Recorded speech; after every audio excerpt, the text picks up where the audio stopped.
Əziz xanımlar, sizi salamlayıram. Bu günləri çox ləzzətli, çox ərzaq aparmayan, rahat, yəni bişirəndə həyəcanlanmırsan ki, görəsən alınar yoxsa alınmaz. Yəni 100% alındıra biləcəyiniz bir kartof kotleti hazırlamışam. Bunun üçün əvvəlcə 1 kiloqram kartofu qəşəng soymuşam, yuyub, doğrayıb qoyuram qaynamağa. Kartof bişənə qədər pendirini hazırlayıram. İç tərkibi pendirlə olacaq. Deməli bizim burada Holland pendiridir. 300 qramdır. Doğrayıram. Kub doğrayıram, qoyuram bir kənara. Daha sonra kartofun bişdiyindən əmin olduqdan sonra kartofu süzürəm və əzirəm.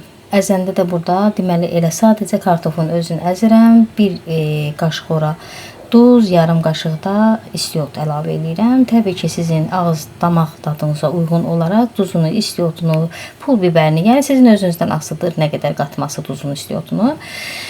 Tam əzdikdən sonra içərisinə 1 stəkan dolu kraxmal əlavə edirəm. Qaradal nişastası da belə deyək, əlavə edib xəmir kimi yoğururam. Kartofu o qədər əzirəm ki, yəni içində yumru belə qalmasın da diri-diri. Daha yaxşı olar ki, yaxşı əzəsiz, qəşəng yağ kimi olsun. Xəmir hazır olandan sonra çox rahat şəkildə, yəni ələ yapışmayan, yəni sözə baxan bir xəmir olur da, belə deyək xəmir.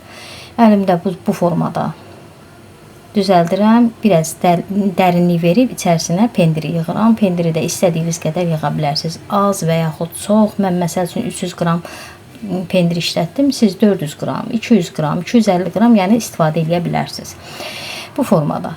Baxın, biraz dərinlik verirəm xəmirə. Daha sonra içərisini belə pendirlə doldururam.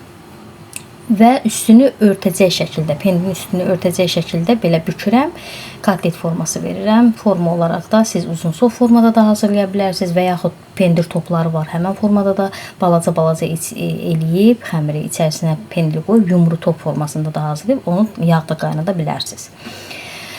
Tam hamısının kotlet forması verəndən sonra qaynar yağda, duru yağda qoyuram qızarsın. Baxın, diqqət edin, burada tavanın altı çox iti xodda olmasın ki, alayanıq kimi, yəni çirkli fason qırmızı olmasın kotletlər.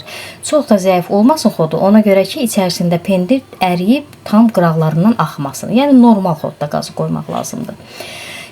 Belə gözəl rəng, qızıl rəngdə qızartmaq lazımdır. Yəni baxanda da adamın iştahası gəlsin. Yəni alayanıq qırmızı çox xod verəndə belə tez qızarır, səliqəsiz qırmızı kimi görünür də rəngi. Amma belə görünə gözəl, belə qızıl rəngdə qızarıb. Yəni bu formada hazırlayıb qızardandan sonra elə bir servis edirəm. Yenidən göstərim. Yəni yağın qədəri də çox yağın içində qaynatmıram, amma çox da az yağ döyür. Amma bunu pendir topları kimi elə söz kartof topları, içi pendirli daha doğrusu, onu qaynar yağda hardasa piraşki kimi yağı çox olmalıdır onu qaynatmaq üçün. Burada isə yağı normal qədərdə, çox az döyür, çox da belə yağda qaynatmıram. Qəşəng o yüz bu yüzü qızardı, hazır oldu. Çox gözəl, əla kotletlər alındı. İç tərkibini də kəsib sizə göstərirəm. Necə pendir burada əriyir. Çox belə maraqlı dadı var əziz xanımlar.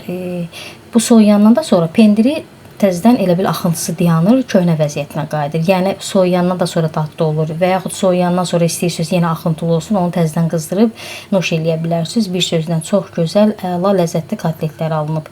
Hətta bunu suxarıya, una, yumurtaya, suxarıya batırıb da qızarda bilərsiniz. Yəni əminəm çox bəyənəcəksiniz əziz xanımlar. Bunu hazırlamağa dəyər. Zəhmətə dəyər verərək kanalıma abunə olub dəstək olmağı, like atmağı unutmayın. Hələlik.